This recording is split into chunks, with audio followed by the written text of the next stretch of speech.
I want to tell a story to encourage those that are in the marketplace, because I believe that the Lord really is raising up the Joel 2 army, people that will do signs and wonders, and the reality of the 7 mountains that the Lord's wanting to take over every sphere of society for the sake of the kingdom. And I believe in the narrow road, but the reality is He's wanting the church to raise up and to take their place. And so my story, I helped start a business in 2004 that blew up. And in 2009, I knew the Lord was transitioning me.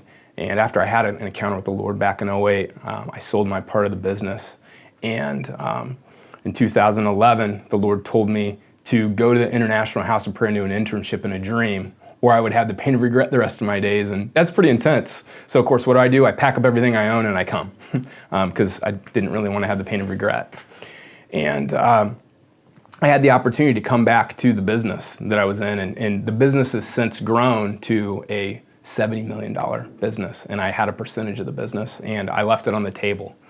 And it cost us to follow the Lord in some cases, and since then the Lord has brought me back into the business world. But I just want to tell some stories about what we can do while we're in the marketplace, and how we can impact our family, and how we can do lifestyle evangelism.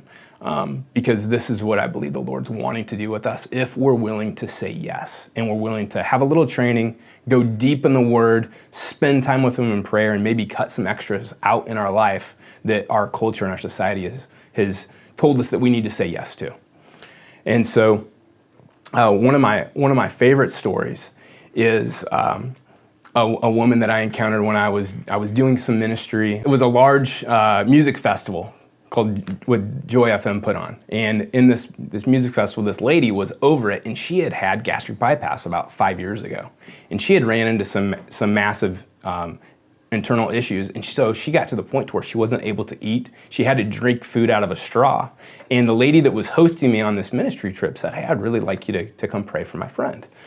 And I said, "Sure." And I had no idea what it was. She told me the story, and I thought, wow, this is kind of a big deal. So this lady has to drink food through a straw, and she is worried that she's going to have to go in for emergency surgery because she's literally starving to death. And I said, "Is that right?" She said, "Yes." So, like I often do, we had all these people around us, and we just started to pray for her. And as we begin to pray, I could just feel the compassion of the Lord toward this woman. And I just had my hand on her shoulder, and my friend that I was with was a female, and so I put my hands on her hands, and it was over her stomach. And I didn't sense anything when we were praying. But after we had gotten done, I just thought, I really didn't feel anything. I wonder what the Lord did. Well, about 3 hours later, this woman comes up to me and said, "Reese, you won't believe this, but I needed to use the facilities, and when I went to the restroom, there was a mass that I passed, and I think I am totally healed. The only way to find out is eat." So she ate a hot dog after that. And later on that morning, her and her husband came to me ecstatic and said, "You're not going to believe this. I've eaten a hot dog. I've eaten a hamburger for breakfast. I am completely healed." And since then, the report is that this lady's had to have 0 surgery.